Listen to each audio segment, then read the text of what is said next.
वसंत ऋतु आहार हमारा हो गया था। हमने करना है स्वास्थ्यवर्धन हेतु नमक रहित व्रत के पालन का महत्व। जी मैम। चैत्र मास में 15 दिन नमक रहित व्रत का पालन करना, यानी कि नमक नहीं खाना, अत्यंत स्वास्थ्यवर्धक है। इससे रक्त शुद्ध तथा हृदय, रक्त, मूत्रपिंड एवं त्वचा के रोगों से रक्षा होती है। इस व्रत का प्रतिवर्ष पालन करने वाले व्यक्तियों का स्वास्थ्य अन्य लोगों की अपेक्षा अधिक उत्तम रहता है। यह तो इसके जांच है। अंदर एक सेकंड, ये चैत्र मास में ही नमक का खाना नहीं खाना चाहिए, नमक रहित भोजन करना चाहिए, ऐसा क्यों कहा गया है? बहुत सारी ऋतुएं हैं, चैत्र का महीने क्यों कहा गया है कि हमें चैत्र के महीने में ही नमक रहित भोजन करना चाहिए, ऐसा क्यों है? नहीं पता। हम लोग व्रत भी रखते हैं और देखते हैं ना, चैत्र का महीना आता है तो बहुत सारे वो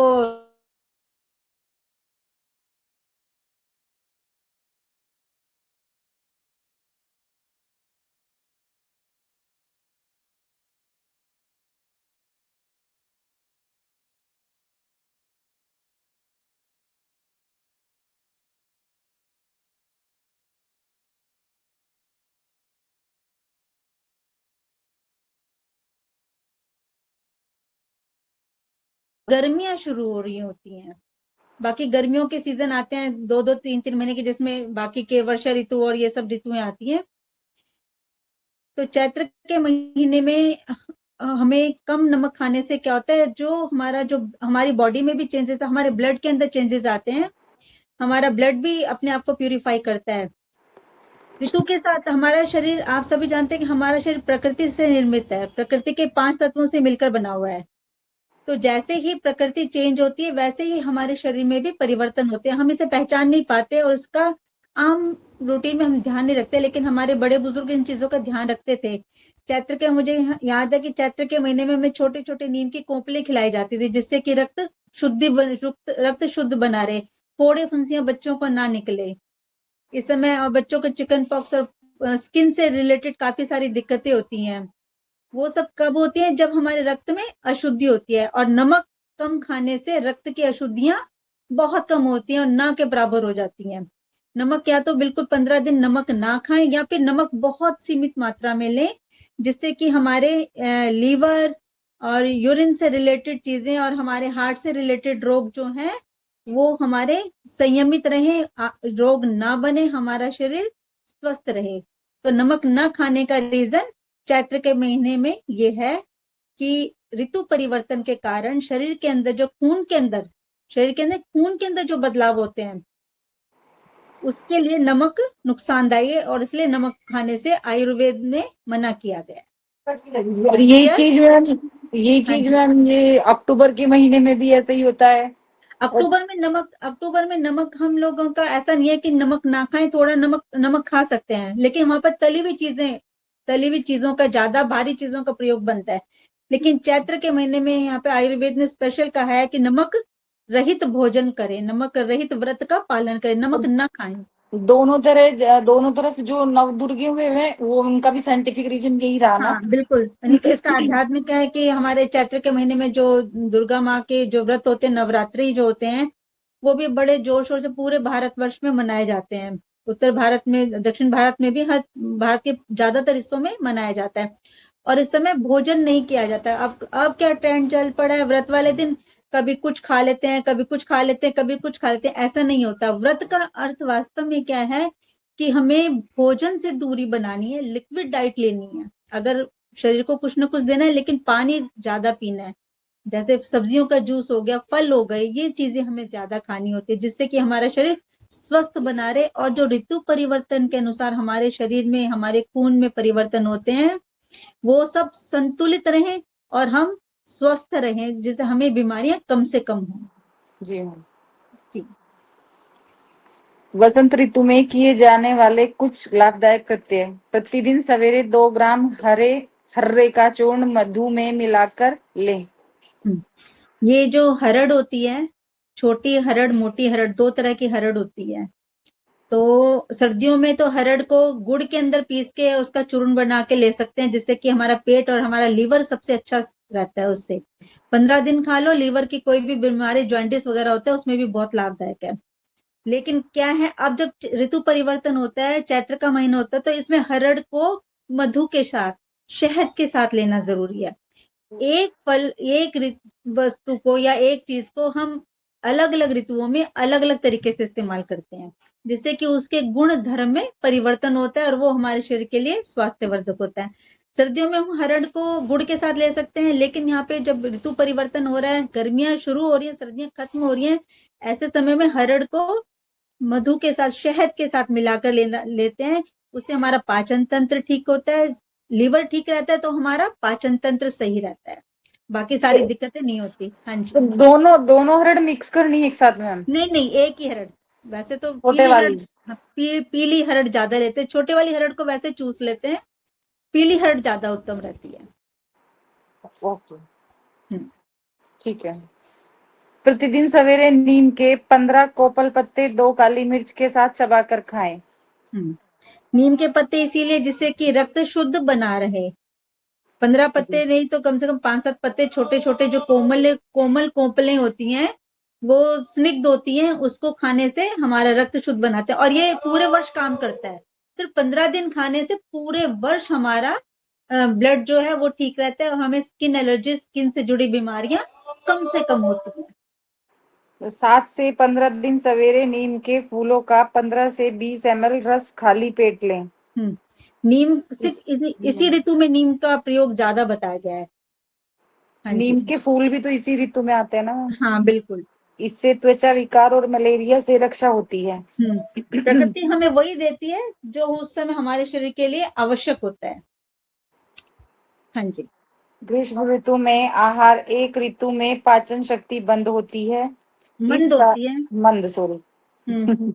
कोई बात इस नहीं। काल में दूध, मक्खन, घी आदि स्निग्ध पदार्थ खाएं। इलायची, सूखा धनिया, जीरा आदि के प्रयोग से बने पदार्थ तथा मधुर एवं खट्टे रसात्मक, उदाहरण आंवला, अनार आदि फल खाएं। इत्यादि ठंडे और अत्यधिक उष्ण पदार्थ न लें। हाँ, ग्रीष्म ऋतु में क्या होता है, 3 दोष जो हमारे शरीर के हैं, वात पित्त कफ है, इसमें क्या है, हमारा पित्त दोष जो है वो बढ़ जाता है। बाहर की गर्मी ज्यादा होती है, जिसके कारण हमारी जठर अग्नि कमजोर हो जाती है। जब हमारे शरीर की जठर अग्नि कमजोर हो जाती है, तो हमें ऐसा खाना खाना चाहिए जो जल्दी से पच जाए। अगर हम गर्मियों में ज्यादा ऑयली, ज्यादा मसाले वाला खाना खाएंगे, तो वो वैसे भी हमें इंडाइजेस्ट करेगा और हमें तरह तरह की दिक्कतें हो जाएंगी, एसिडिटी, अफारा, पेट में जलन, वॉमिटिंग, कॉन्स्टिपेशन, इस तरह की दिक्कतें, और बाद में दिक्कतें बड़ा भयंकर रूप ले लेती हैं, गंभीर बीमारियों में तब्दील हो जाती हैं। इसलिए गर्मियों में ज्यादा से ज्यादा हमें स्निग्ध पदार्थ खाने चाहिए, जो मीठे हों और जो लिक्विड हों।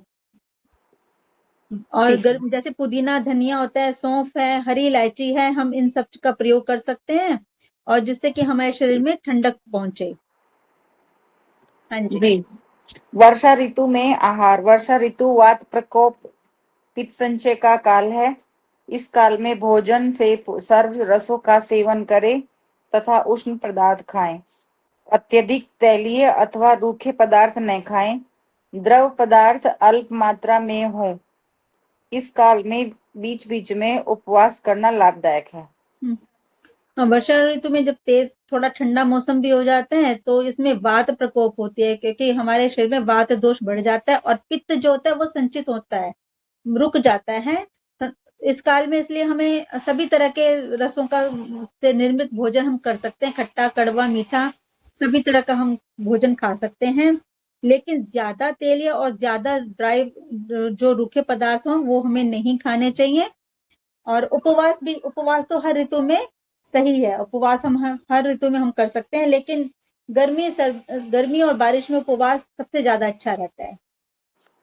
ठीक है। शरद ऋतु में आहार। यह वात का संचय काल और पित्त का प्रकोप काल है। इसमें मधुर, कड़वा, कसैला, रसात्मक आहार ले। घी पित्त शामक है, इसलिए उसका प्रयोग करें, परंतु तेलीय और चर्बी युक्त पदार्थों से बचे। शरद ऋतु में जो टाइम होता है सितंबर के मिड से लेके नवंबर तक का टाइम होता है, उनके मिड का टाइम होता है। इस समय हमें मधुर, कड़वा और कसैला रसात्मक आहार लें। कड़वा जैसे करेले वगैरह जो भी इस तरह के हमारे फल आते हैं, सब्जियां आती है, वो हमें जरूर खानी चाहिए, क्योंकि ये हमारे शरीर को, रक्त को शुद्ध करता है। ऐसा नहीं कि हमें बिल्कुल भी कड़वा भोजन नहीं करना चाहिए, हमें ऐसा भोजन भी करना चाहिए। और ज्यादा तेल ये तो हर ऋतु में मना किया जाता है आयुर्वेद में।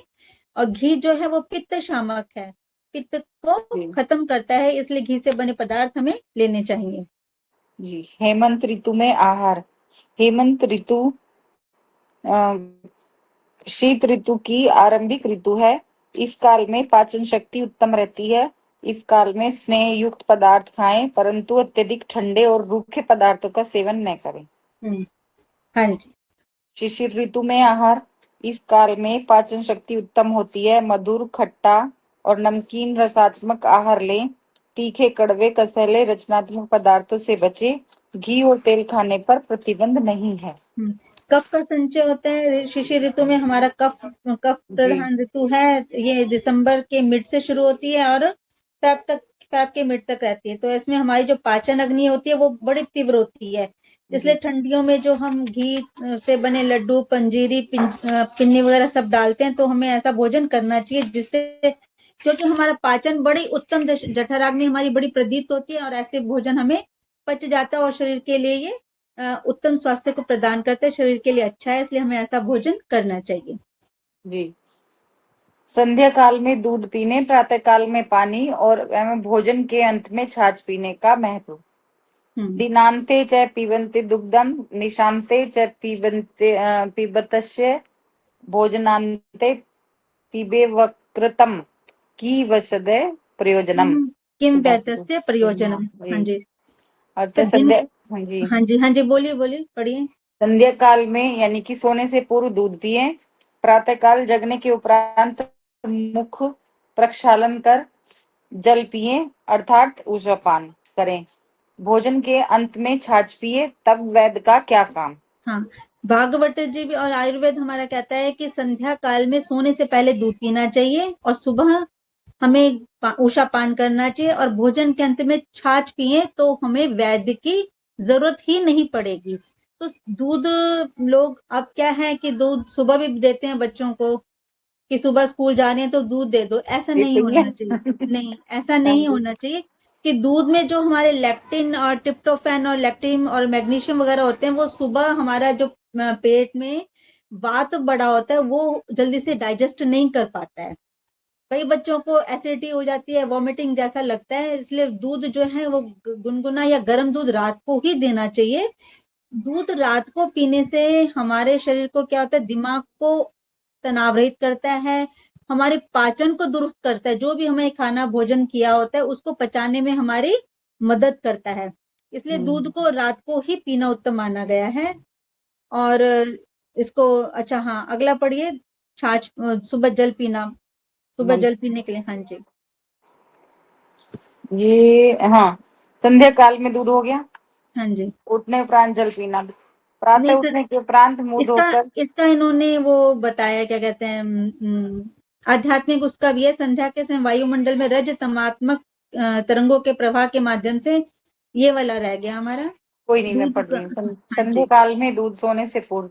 संध्या के समय वायुमंडल में रजतमात्मक तरंगों के प्रवाह के माध्यम से अनेक अनिष्ट शक्तियों का आगमन होता है।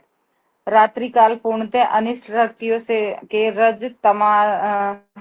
तमात्मक कार्य पर आधारित होता है।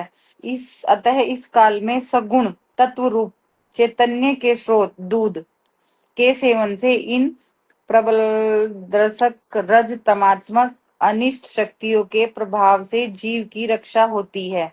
इसलिए इस काल में दूध प्राशन करने के लिए कहा गया है।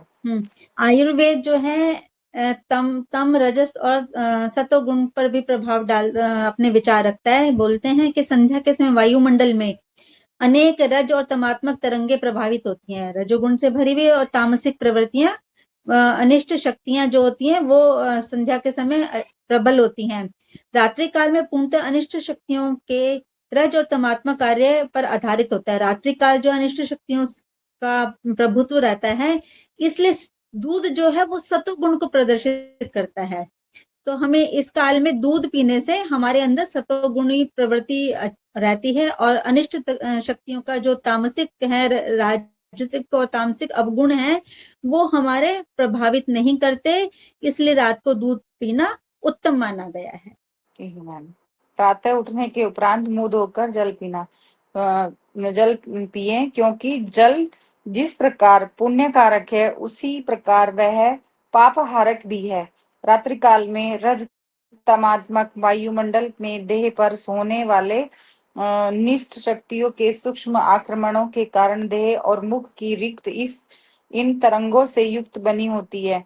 रात भर देह की घनीभूत हुई और इस रज तम युक्त पाप तरंगों का समन करने होने हेतु सर्व समावेशक निर्गुण जन्य रूपी जल का प्रयोग किया जाता है।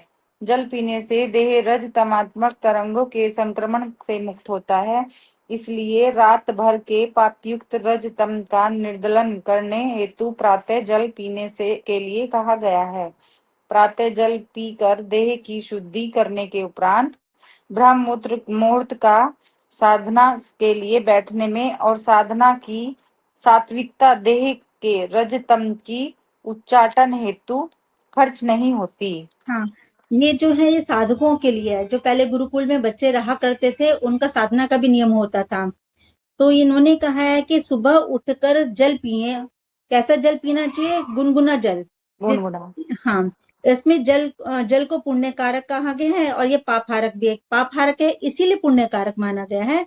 रात्रि में जब रज और तामसिक जो वायुमंडल पर तरंगे होती हैं अनिष्ट शक्तियों की, जो हमारे शरीर पर प्रभाव डालती हैं, उससे मुक्ति के लिए सुबह उठ के जल पीना चाहिए। ये तो हो गया इनका आध्यात्मिक कारण।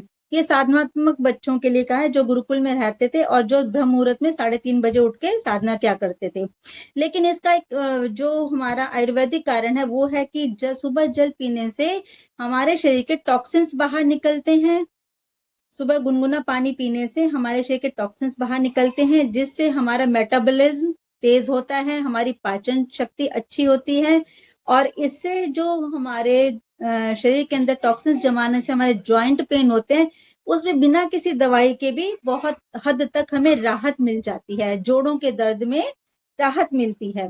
इसलिए सुबह गुनगुना जल पीना बहुत ही अच्छा है, हमारे स्वास्थ्य के लिए, हमारी सेहत के लिए, और हमारे अनेक बीमारियों से बचे रहने के लिए। ये एक बिना मतलब आयु उसका दवाई का काम करता है, बिना पैसे की दवाई। हमें क्या करना है? सुबह उठकर गुनगुना करके जल को पीना चाहिए। 1 से 2 गिलास, ज्यादा से ज्यादा 3 गिलास, या वॉमिट होने तक। अगर जिसने अपना पेट साफ करना है, उसे वॉमिट होने तक जल पीना चाहिए। ठीक है मैम। भोजन के अंत में छाछ पीना। छाछ रजोगुणी तरंगों से युक्त होती है, इसलिए कृति दर्शक गतिविधियों का वेग देता है। छाछ में विद्यमान रजोगुण अन्न पाचन प्रक्रिया को गति प्रदान कर उसी समय उसे निर्मित ऊर्जा देह को कार्य करने हेतु प्रदान करता है, अर्थात आवश्यकता के अनुरूप विशिष्ट स्थान पर घनीभूत रहता है। रजोगुण से कार्य वृद्धि साध्य होती है, इसलिए अन्न पाचन प्रक्रिया में महत्वपूर्ण भूमिका निभाकर कृति में विद्यमान कार्य को रजोगुणी बल प्रदान कर दिन भर के कार्यों का उत्साह बनाए रखने के लिए छाछ को भोजन के उपरांत महत्वपूर्ण स्थान दिया गया है। हम क्या करते हैं? अगर खाना खाने के तुरंत बाद पानी पी लेते हैं तो क्या होगा? छाछ नहीं पीते, हम खाना खाते हैं और खाना खाने के तुरंत बाद हम पानी पी लेते हैं, तो क्या होगा? ज्यादातर लोग मैम लंच के साथ साथ ही कर देते हैं काम, बाद में नहीं लेते।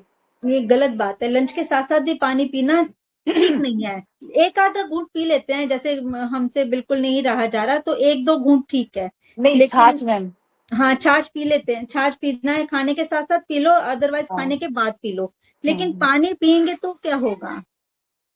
तो वो जो जठराग्नि होगी मतलब एक्टिव रहेगी हमारी, तो पानी पी करके तो उसमें जो वो बुझ जाएगी, तो फिर हाँ डाइजेशन क्रिया पे इफेक्ट पड़ेगा उसका। हाँ बिल्कुल, हमारा डाइजेशन ठीक नहीं होगा और उससे हमारा खाना जो है वो हमारी आंतों में पड़ा सड़ने लग जाएगा, जिससे कि अनेक रोग उत्पन्न हो जाएंगे। बिल्कुल। लेकिन छाछ क्या करता है, एक तो हमारी पानी पीने की इच्छा को कम करता है जो हमें भोजन के साथ करते हैं, और उसके बाद क्या होता है, हमारे भोजन को पचाने में भी मदद करता है।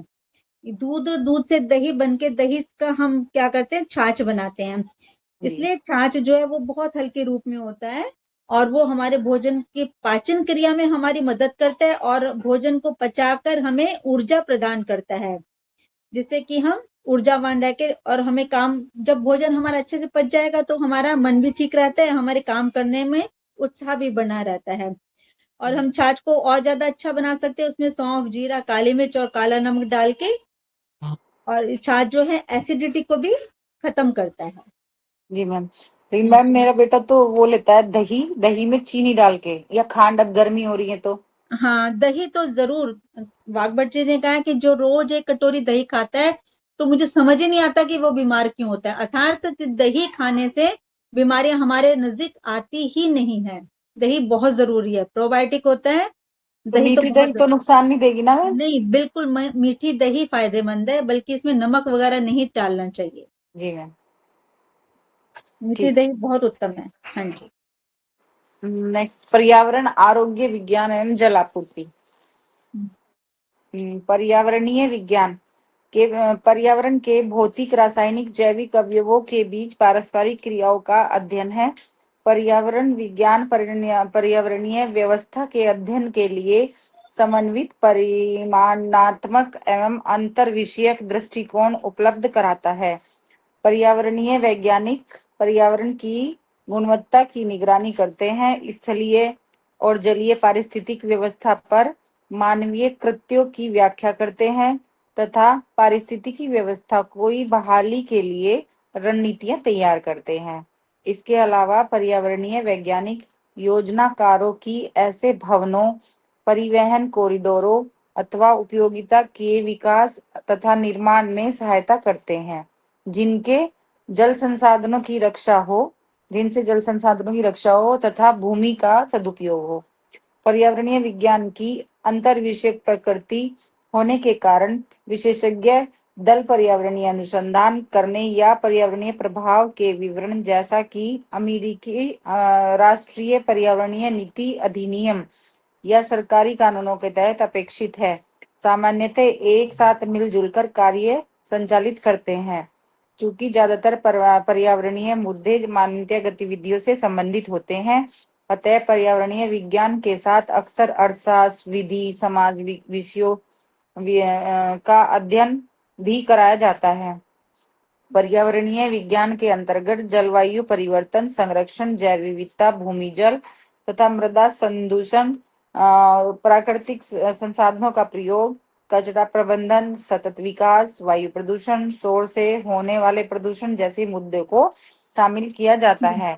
पर्यावरण के विषय जी। में हम सभी बचपन से पढ़ते आ रहे हैं जी। कि पर्यावरण से जो हमारा तात्पर्य हमारे आसपास के प्रकृति से निर्मित वस्तुओं और मानव निर्मित वस्तुओं से है, जो हमारे रहने के स्थान को और रहने के और हमारे काम करने के स्थान को प्रभावित करते हैं। जैसे आसपास घर बनाना, पेड़ों का कटना, घर पत्थर के और पानी, जहाँ पानी का विकास, पानी की सप्लाई या पानी के उसको स्वच्छ करना, पानी की निकासी, जो गंदा पानी है उसकी निकासी, और समाज के अंदर अनेक प्रकार के घर और सड़कें वगैरह बनाना, मिट्टी जो है वो हमारे खेतों के लिए कितनी उपयोगी है, कितनी अच्छी है, और उसको और ज्यादा उपजाऊ कैसे बनाया जाए, इस पे काम करना, जलवायु का नियंत्रण करना कि जलवायु से होने वाले जो हमारे हानियां हैं उसको कम से कम हो, इसका ध्यान रखना,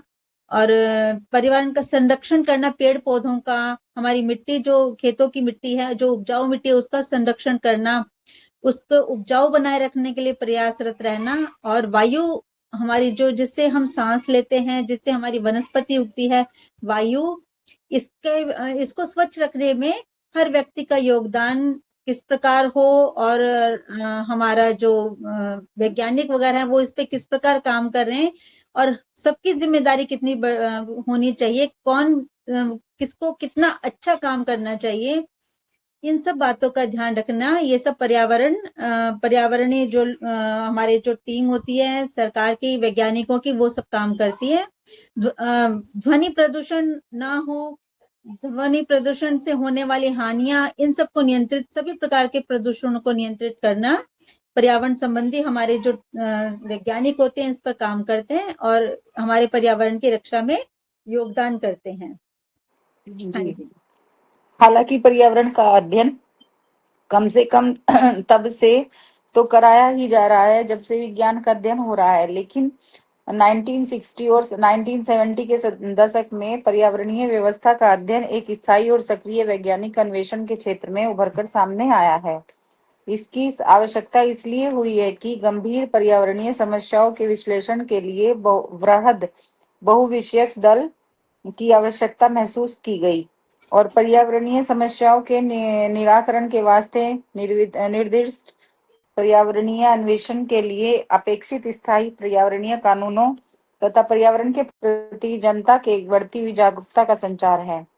उप श्रेणियां वातावरणीय विज्ञान के अंतर्गत पृथ्वी की बाहरी गैसीय परत की अन्य प्रणालियों के संबद्धता के साथ नए घटना क्रिया विज्ञान की जांच की जाती है। वातावरणीय विज्ञान में मौसम विभाग का अध्ययन, ग्रीन हाउस गैस घटना बढ़ना, क्रिया ग्रीन हाउस है घटना क्रिया विज्ञान, वायुवाही समित श्रेणियों के वातावरणीय विखंडन की मॉडलिंग, ध्वनि प्रदूषण यहाँ तक कि प्रकाश प्रदूषण से संबंधित क्रियाओं का अध्ययन सम्मिलित है। विश्व में बढ़ती गर्मी को देखते हुए भौतिकविद वातावरणीय प्रचालन और संबंधित क्रियाओं का अध्ययन इंफ्रारेड विकिरण प्रसार के कंप्यूटर मॉडल तैयार करते हैं। रसायन शास्त्री वातावरणीय रसायनों और उनकी क्रियाओं की जांच करते हैं। जैविक वैज्ञानिक पौधों और पशुओं में कार्बन डाइऑक्साइड के योगदान का विश्लेषण करते हैं तथा विशेषज्ञ जैसे कि मौसम विज्ञानी और समुद्र विज्ञानी वातावरणीय गतिविधियों गतिशीलताओं को समझने में व्यापकता का संचार करते हैं। पारिस्थितिकी अध्ययन के अंतर्गत विशेष तौर पर मिलती जुलती जनसंख्या के बीच गतिशीलता एवं जनसंख्या और उसके कुछ पर्यावरणीय पहलुओं के विश्लेषण का अध्ययन किया जाता है। इन अध्ययनों से संकटापन्न प्रजातियां, परभक्षी, शिकारी संपर्क, बस्तियों की एकता, पर्यावरणीय दुष्प्रभाव का जनसंख्या पर प्रभाव, ये प्रजातियों की जन समता पर प्रसारित भूमि विकास के प्रभाव का विश्लेषण किया जा सकता है।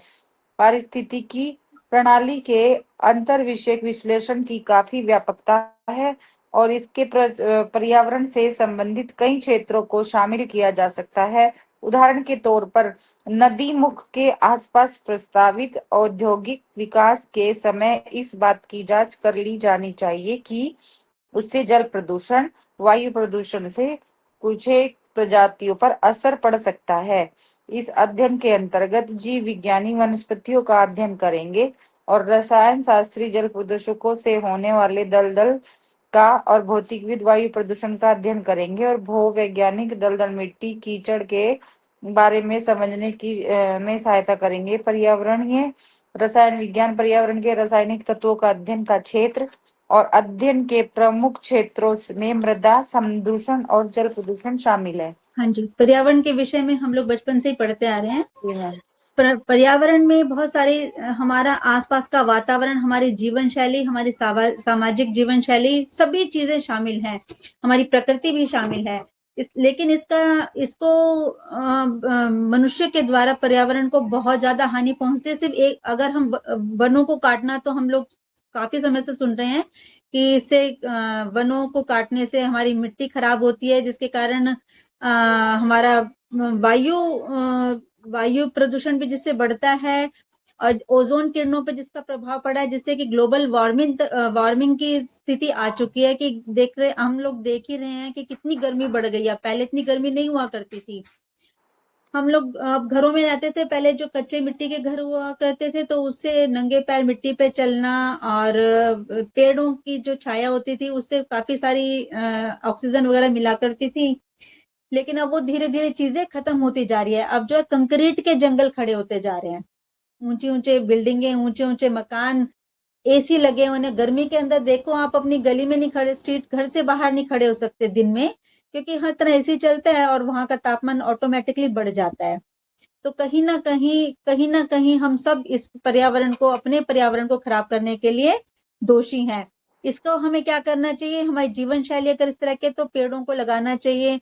दूसरा, हमारे विज्ञान जल को, अगर एक पर्यावरण की अगर वायु प्रदूषित होती है तो इसका प्रभाव हमारी सभी चीजों पर पड़ता है। हमारा जल भी प्रदूषित होगा, क्योंकि वायु के कारण जो होता है, समुद्र के अंदर जो भी भाप से जो भी बादल बनते हैं, वर्षा होती है, तो वैसा ही पानी गंदा आएगा, पानी वैसा ही स्वच्छ नहीं होगा। मिट्टियां नहीं रही, सड़कें बन गई हैं, उससे क्या होगा, भूमिगत जल स्तर हमारा बहुत कम हो गया है।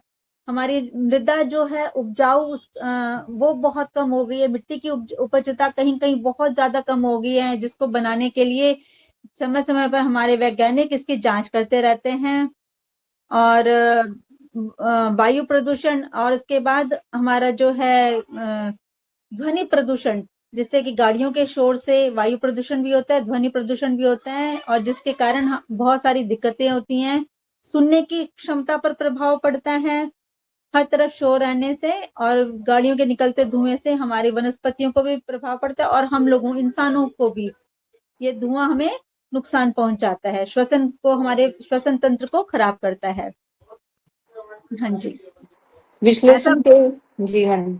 ऐसा कुछ है जो ऊपर के पहरों में कोई क्लिष्ट हो, या हमें जो समझने में दिक्कत आ रही हो? नहीं मैम, कुछ नहीं है, लेकिन सॉल्यूशन भी सही बताओ तो कुछ नहीं है, कितने भी एक्सपर्ट सॉल्यूशन ये लगा दें। सॉल्यूशन बस यही है कि अपनी जिम्मेदारी को अगर हम समझे तो कुछ कुछ योगदान दे सकते हैं बस, अदरवाइज बस कोई सॉल्यूशन नहीं है। गाड़ी सबको लेनी है, अगर मेरे को जाना है बाहर तो मेरे घर में भी गाड़ी होगी, तो गाड़ी को जब गाड़ी लेके जाएंगे तो ऑब्वियस है कि उससे वायु प्रदूषण भी होगा, ध्वनि प्रदूषण भी होगा। मैम, इनके भी अब सब्स्टिट्यूट आ गए, देखो सीएनजी आ गई और इलेक्ट्रिक गाड़ियां आ गई, लेकिन जो फैक्ट्रियों का ये है वेस्टेज, वो जो एयर पॉल्यूटेड कर रहे हैं, पानी को कर रहे हैं, उसका कोई सॉल्यूशन नहीं है। फैक्ट्रियों का कोई सोल्यूशन नहीं है। फैक्ट्रियों का पानी, आप यहाँ देखेंगे जमुना की हालत, थोड़े दिन पहले हम गए थे, जमुना की हालत बहुत बुरी, मतलब लग ही नहीं रहा था, वो नाला जैसा लग रहा था। हरिद्वार गए, वहां पे जो पानी था बहुत, मतलब वहां पे हर तरह से गंदगी, कपड़े, बाल कटे, मतलब सब कुछ ऐसा कि लगता ही नहीं कि ये गंगा है जिसका जल हम घर में लाकर पीते हैं। बहुत हम्म। बहुत अजीब सी हालत हो गई है। यस कितना मैम। सरकार पैसा खर्च करती है, लेकिन ये कोरोना के समय में सब चीजें ऑटोमेटिकली साफ हो गई थी, क्योंकि इंसान ने अपने आप को 2-3 महीने, 1 साल के लिए, 6 महीनों के लिए, जैसे भी अपने आप को 3 महीनों के अंदर किया था, रोक लिया था सब चीजों को। तो जी सबकी मैम। सब, तो वो चीजें बहुत काम कर गई थी उस समय, ऑटोमेटिकली 2-3 महीने में सब चीजें साफ होनी शुरू हो गई थी, देखो। आसमान इतना साफ हो गया था मैम, मैं हाँ, मतलब मैं तो, मुझे फंडागत में हूँ, हमें यहाँ से पहाड़ियां नजर आने लगी थी। देखो फर्क पड़ा तो था इसका, बिल्कुल। तो हम बहुत लोग फर्क है। कितना कूड़ा करकट करते हैं, देखो जरा। और इस वेदर में तो खूब बारिश हुई, किसी का एसी हाँ, नहीं चला, पंखे भी हाँ, बंद हो गए थे। हाँ। तो तो लेकिन वही है, फिर वही। प्रकृति को हम समय नहीं दे रहे ना, वो अपने आप को हील करे। प्रकृति की बिल्कुल। जब अपने आप को हील करेगी तो फिर हम लोगों को बड़ी परेशानी होगी। बिल्कुल मैम। ये नेक्स्ट, विश्लेषण के विषयों के अंतर्गत पर्यावरण से में रासायनिक निम्नीकरण, रसायनों के बहुचरणीय परिवहन, उदाहरण के लिए लाक्षक युक्त मिश्रण का वायु प्रदूषक के तौर पर वाष्पीकरण तथा बायोटा पर रासायनिक प्रभाव आदि क्षेत्र शामिल है। उदाहरणार्थ अध्ययन के तौर पर एक ऐसे लीक कर रहे माल के से भरे ट्रक के बारे में विचार करें जो कि संकटापन्न प्रजातियों के जलीय क्षेत्र में मिट्टी के ढलान में प्रवेश कर जाता है। ऐसे में भौतिकविद मृदा प्रदूषण के स्तर को समझने के लिए एक कंप्यूटर मॉडल तैयार करेगा। रासायनिक विज्ञानी मिट्टी के प्रकार में उस सॉल्वेंट की आणविक स्थिति का मूल्यांकन करेगा तथा जैविक शास्त्री मिट्टी संधिपाद पौधों तथा अंततः तालाब के में प्रवारकों पर पड़ने वाले प्रभावों का अध्ययन करेगा।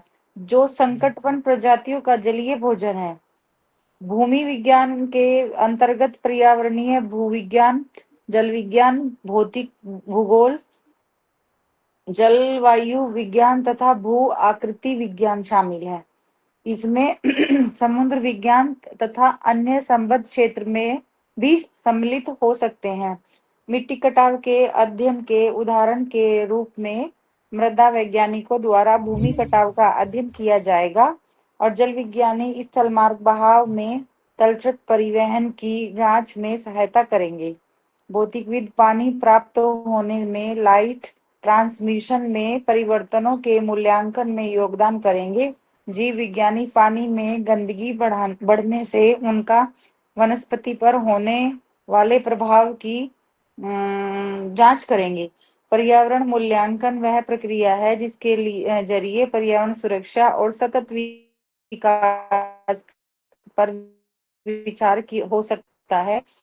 पर्यावरणीय मूल्यांकन के अंतर्गत मुख्यतः फील्ड डाटा एकत्र करके इसका पर्यावरण और विज्ञान से संबंधित विभिन्न शाखाओं के जरिए परस्पर संबंधों का मूल्यांकन करना है। पर्यावरणीय सूक्ष्म जीव विज्ञान पर्यावरण के सूक्ष्म जीवों के मिश्रण तथा शरीर क्रिया विज्ञान का अध्ययन है। इस मामले में पर्यावरण से आशय मिट्टी, जलवायु, ग्रह पर होने वाले अवसाद हैं और इनसे इन क्षेत्रों में रहने वाले पशु पौधों भी शामिल किए जा सकते हैं। पर्यावरणीय सूक्ष्म जीव विज्ञान में बायो रिएक्टर्स जैसे कृत्रिम पर्यावरण में होने वाले माइक्रो ऑर्गेनिज्म का अध्ययन भी शामिल हो सकता है।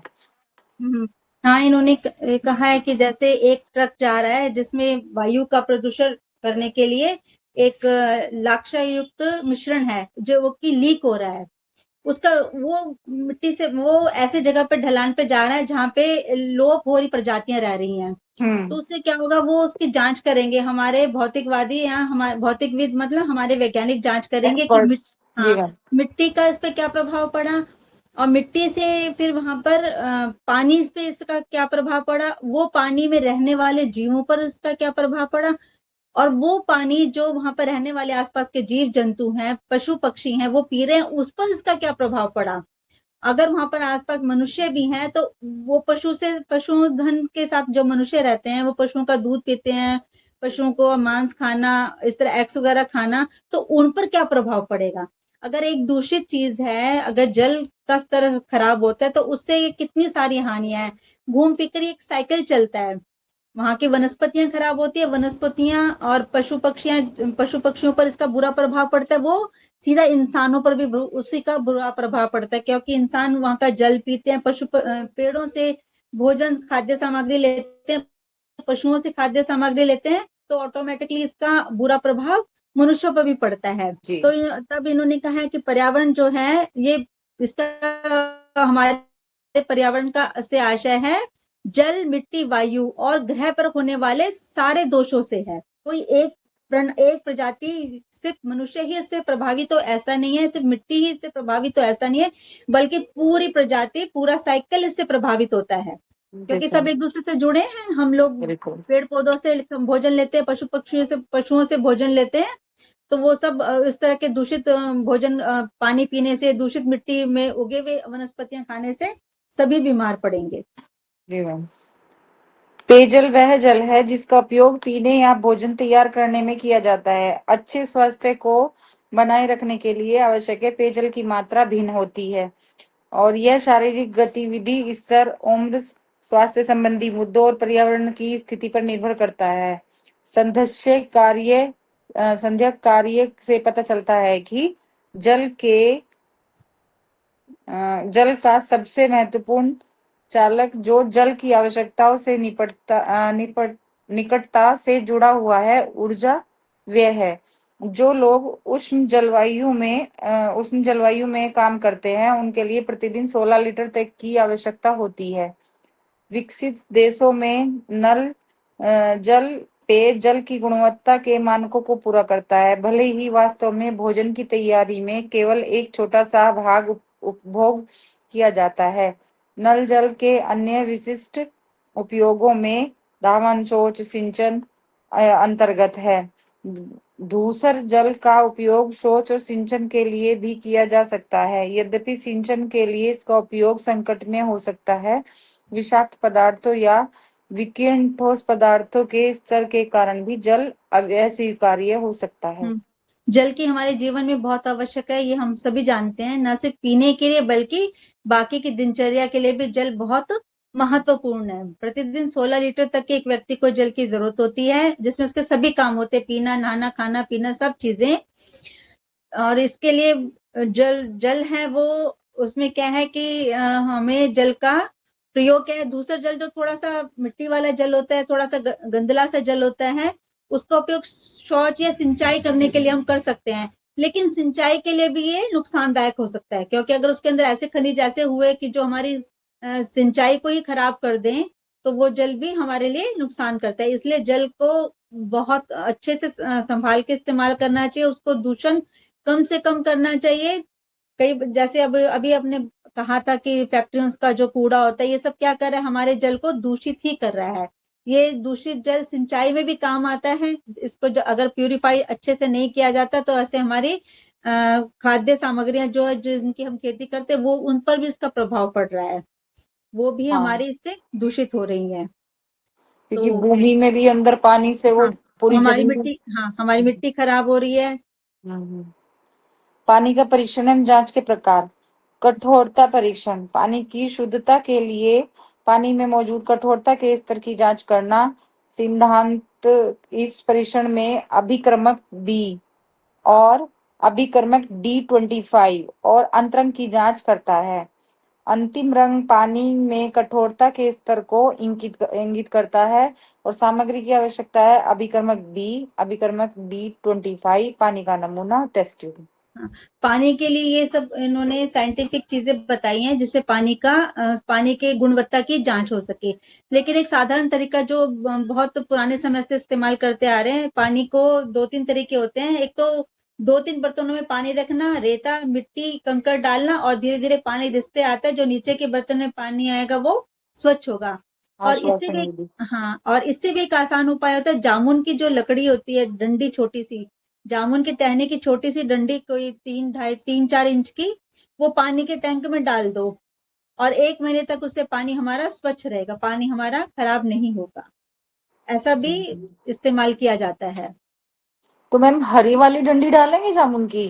हाँ, हरी डंडी डाल दो, हरी या डंडी। हरी हरी डंडी डालो। वो हरी डंडी जो है वो 15-20 दिन तक चलेगी। जो सूखी वाली डंडी होती है ना, उसे पानी के उसमें डाल दो, टंकी में। पानी जो है हमारा 1 महीने तक हमारा पानी अच्छा रहेगा, साफ सुथरा रहेगा। उसके अंदर कीटाणु वगैरह, जैसे ये आरओ वारो जब लेते हैं, इसके अंदर बहुत सारे खनिज पदार्थ भी हमारे चले जाते हैं, लेकिन वो पानी हमारा स्वच्छ रहेगा। और अगर मटके में रख लें? हाँ, बिल्कुल रख लो। वो क्योंकि छोटा टुकड़ा रखना, टैंक तक छोटा ही जाना। नहीं, तो छोटा टुकड़ा रखो उसका फिर ना, हाँ हाँ हाँ। छोटा ठीक। टुकड़ा उसका, फिर उसी हिसाब से उसी के अनुपात में छोटा टुकड़ा मटके में रख लो, बहुत बढ़िया रहेगा ये। ठीक ठीक। योग्यता परीक्षण।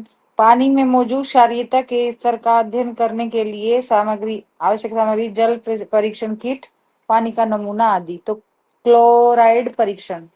पानी में मौजूद क्लोराइड के स्तर का अध्ययन करने के लिए आवश्यक सामग्री है जल परीक्षण किट और पानी का नमूना। हम्म फिर है फ्लोराइड परीक्षण। पानी में मौजूद फ्लोराइड के स्तर का अध्ययन के लिए सामग्री, जल परीक्षण किट और पानी का नमूना। मतलब हम्म ये क्लोराइड के थ्रू भी हाँ होता है, फ्लोराइड के भी होता है। हाँ, ऐसे बताओ। क्लोराइड पानी में क्लोराइड डाल देते पानी को साफ करने के लिए। यस लेकिन मैम। कई बार क्या होता है, वो बहुत ज्यादा डाल देते, जिसमें पानी में अजीब सी गंध आनी शुरू हो जाती है। तो वो हम्म ज्यादा है या कम है, इसके लिए पानी, इसके लिए हमें साइंटिफिक तरीके से करने के लिए हमें इन्होंने किट वगैरह बताई है, कि हम हम्म। इससे अपनी जांच कर सकते हैं, कि पानी का नमूना लेके कि पानी में क्लोराइड की मात्रा ज्यादा है, तो उस दिन हम पानी का उपयोग कम से कम करें, या दूसरे जल का इस्तेमाल करें। जब जैसे स्विमिंग पूल में भी बच्चे जाते हैं तो हाँ, उसमें क्या उसमें करते भी। हैं, क्लोरीन डाल लेते हैं। और हाँ, जिस दिन क्लोरीन डलती है वो ब्लू की जगह बिल्कुल ऐसे हो जाता है मिट्टी जैसे रंग का। मिट्टी जैसा पानी। और आंखों पे इतना इम्पैक्ट डालता है कि वो पानी निकलता है उसमें से, बच्चे हाँ, स्विम कर नहीं पाते। बहुत ज्यादा। और इसलिए हम्म। वो ग्लास वगैरह पहनते हैं, हाँ, आंखों पर चश्मा। लेकिन जिस दिन क्लोराइड डालें उस दिन स्विमिंग ना करे तो ना ज्यादा करें। बेहतर। वो लोग तो बंद करते नहीं मैम अपने हाँ, चक्कर में ना, उनका वो, हाँ, इनकम। उनका रहता है, हाँ। लेकिन एक दिन होल्ड रखना चाहिए। जिससे कि नुकसान ना हो। यस। नीट टेस्ट, पानी में मौजूद नाइट्रेट के स्तर का अध्ययन करने के लिए सामग्री की आवश्यकता है, जल परीक्षण किट और पानी का नमूना आदि। नाइट्रेट रंग घटक, नाइट्रेट किट के रंग तुलनित्र मौजूद होता है। उस किट में कुल 5 रंग गुलाबी छाया से मौजूद हैं। परीक्षण बोतल को उस रंग की तुलनित्र में रखें और रंग तुलनित्र की सहायता से पानी में रंग की तुलना करें। धूप में उपस्थिति में रंग की जांच करें। रंग तुलनित्र पर 10, 20, 30, 40, 50 ppm जैसे माप दिखाई जाते हैं। यदि हमें 40 और 50 के बीच का परिणाम मिलता है तो उसके बीच रीडिंग ले, मतलब 45 ppm के रूप में फाइनल रीडिंग फाइनल है। रीडिंग ले। हाँ, तो ये है जो नाइट्रेट भी डालते हैं पानी के अंदर, कुछ जगह जैसे हम सिंचाई वगैरह करते हैं या पानी को बहुत ज्यादा गंदा होता है उसको साफ करने के लिए नाइट्रेट की मात्रा पानी के अंदर कितनी है, या कोई पानी कहीं से बहकर आ रहा है, नदी नालों की तरफ से बहकर पानी आ रहा है, उसको स्वच्छ कर रहे हैं तो उसमें नाइट्रोजन की मात्रा ज्यादा होती है। तो उसको जांच करने के लिए उन्होंने बताया कि इस तरह के इतना माप लें और 10, 20, 30, 40, 50 ppm को जैसे माप दिखाएं, और अगर 45 आता है तो हमारा पानी मतलब फाइनल रीडिंग है तो पानी हमारा ठीक है। पानी के लिए पीएच परीक्षण।